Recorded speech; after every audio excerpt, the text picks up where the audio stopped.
ये जानूं कि ये जितनी भी बिगड़ी हुई हमारी लाइफस्टाइल है, जिसके बारे में अभी आपने बताया भी, उसको जब आप देखते हैं, उसके बाद आप क्या पाते हैं इस बिगड़ी हुई लाइफस्टाइल, बिगड़े हुए खाने, उठने बैठने के ढंग में सबसे ज़्यादा बड़ी बीमारी क्या सामने आ रही है? देखिए, सबसे पहले तो आपको ये समझना पड़ेगा कि जितने जैसे-जैसे ना फ़ास्ट फ़ूड की चेन्स की संख्या बढ़ती जा रही है, हर जगह रेस्टोरेंट, हर जगह ये फलाना-धमकाना, उसी प्रकार से हॉस्पिटल्स भी बढ़ते चले जा रहे हैं। प्रॉब्लम्स भी उसी प्रकार से इंक्रीज़ होती चली जा रही है।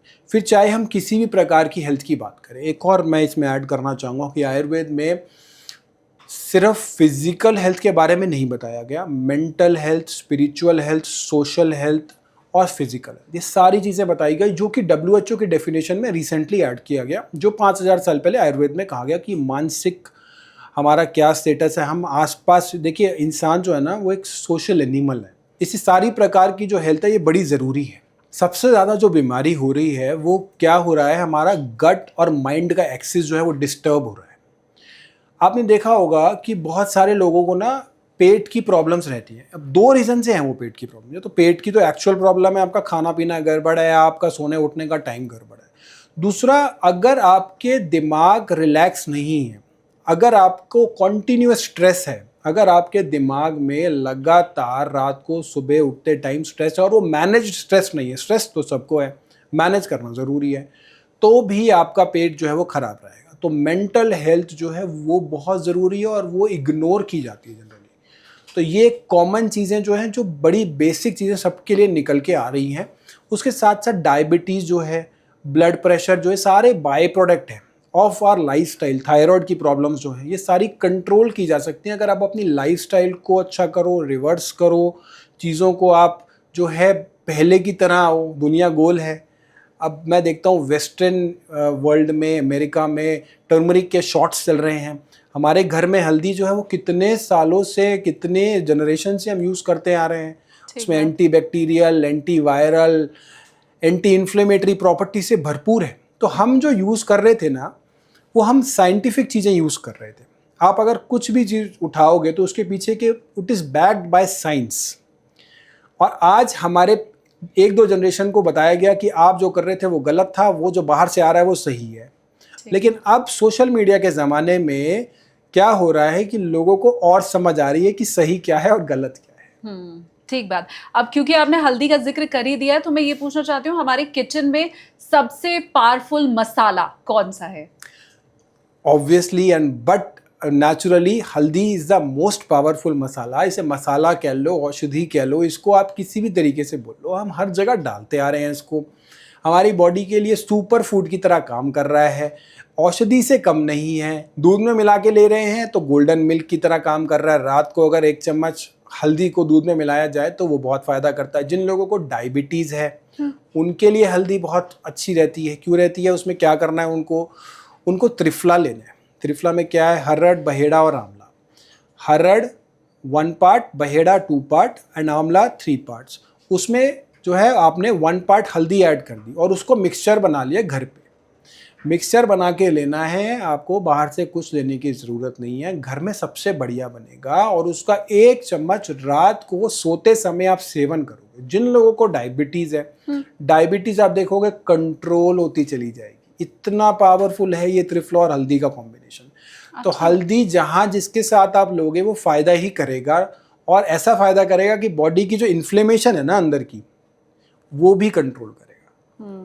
तो हल्दी जिन लोगों को नहीं पसंद है वो तो गांठ बांध ही लें कि हल्दी लेना शुरू करना है। अब क्योंकि शुगर का तो आपने एक हमें रेमेडी में कह सकती हूँ दे ही दी है। मुझे पहले तो आप ये बताएं कि क्या किसी भी तरह का रोग है, मतलब जटिल से जटिल, बड़े से बड़ा, छोटा तो खैर जब बड़ा ही कवर हो जाएगा तो हम क्या पूछे, तो जितने तरह के रोग हैं उन सब की औषधि क्या आयुर्वेद में है? उन सब का इलाज क्या आयुर्वेद में है? शालिनी, सबसे पहले ना हमें एक चीज़ समझनी पड़ेगी, आयुर्वेद क्या कहता है? स्वास्थ्य स्वास्थ्य रक्षणम आतुरस्य विकार प्रशमनम। यानी कि सबसे पहले आयुर्वेद क्या कहता है कि आप बीमार ही मत पड़ो। दुनिया में ना बहुत सारी पैथी, सब कहते हैं बीमार हो गए अब आप ट्रीटमेंट करो। आयुर्वेद एक पैथी है जो कहते हैं बीमार मत पड़ो। आप अपनी लाइफस्टाइल को ऐसा फॉलो रखो, इतना अच्छा रखो कि आप बीमार नहीं पड़ रहे, नंबर 1। उसके बाद अगर आपको कोई बीमारी है, कोई प्रॉब्लम हो गई है, तो उसके बाद ट्रीटमेंट पार्ट के बारे में डिस्कशन है। तो आयुर्वेद ना एक प्रकार का it is a science of living. जब आपने बात करी कि किस प्रकार से आपको बीमारी हो जाती है तो कैसे उसको हम कर सकते हैं, तो उसमें बहुत सारे चीज़ें बताई गई हैं बीमारी के अंदर। शमन औषधि, शोधन औषधि। शमन यानी कि जो हम मेडिसिन के थ्रू उनको ट्रीटमेंट दे रहे हैं। शोधन यानी जो हम पंचकर्म कर रहे हैं।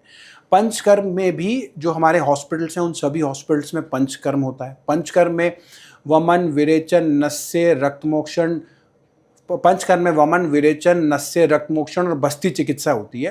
तो ये 5 चिकित्सा होती है जो जिस पेशेंट को जिसकी रिक्वायरमेंट हो उसका शोधन किया जाता है।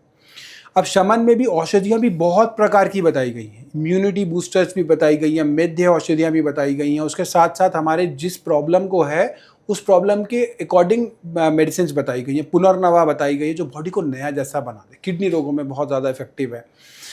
हर तरह की प्रॉब्लम की लिए उसकी मेडिसिन अवेलेबल है।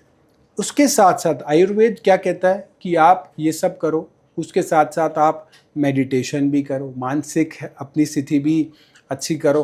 उसके साथ डाइट पे बहुत ज़्यादा फोकस है। एक्यूप्रेशर में भी मर्म चिकित्सा बताई गई है, वहाँ पे भी बहुत ज़्यादा फोकस्ड है। तो आपको ना आयुर्वेद ना एक ऑर्गन बेस्ड अप्रोच नहीं है और ना ही कोई सिम्टोमेटिक इलाज है। ये एक प्रकार का होलिस्टिक अप्रोच है। तो we consider the whole body as one. अगर एक ऑर्गन में प्रॉब्लम है ना तो उस ऑर्गन को ठीक नहीं करना, हमारे हिसाब से वो पूरी बॉडी में आपको इफेक्ट करेगा और पूरी बॉडी को ही आपको रिजुविनेट करना है और उसे दोबारा से डिटॉक्स करने की जरूरत है। तो होलिस्टिक अप्रोच है, सिम्टम बेस्ड अप्रोच नहीं है। बुखार हुआ या कहीं घुटने का दर्द हुआ, सर में दर्द हुआ तो दर्द की गोली खा ली, ये कोई इलाज नहीं है। ठीक बात। क्योंकि आपने जड़ पे काम नहीं किया। जड़ क्या है कि आपको बुखार क्यों हुआ, आपको दर्द की गोली जो आपने खाई दर्द क्यों हुआ, आपने दर्द को दबा दिया, सप्रेस कर दिया। घुटने के दर्द आपका कम हो गया, आपने अगर सर में दर्द था तो वो कम हो गया, आपको फील नहीं हो रहा क्योंकि आपकी माइंड को इस तरीके से ट्यून कर दिया उस गोली ने कि अब आपको दर्द तो हो रहा है लेकिन आपको फील नहीं हो रहा। ये कोई इलाज नहीं है,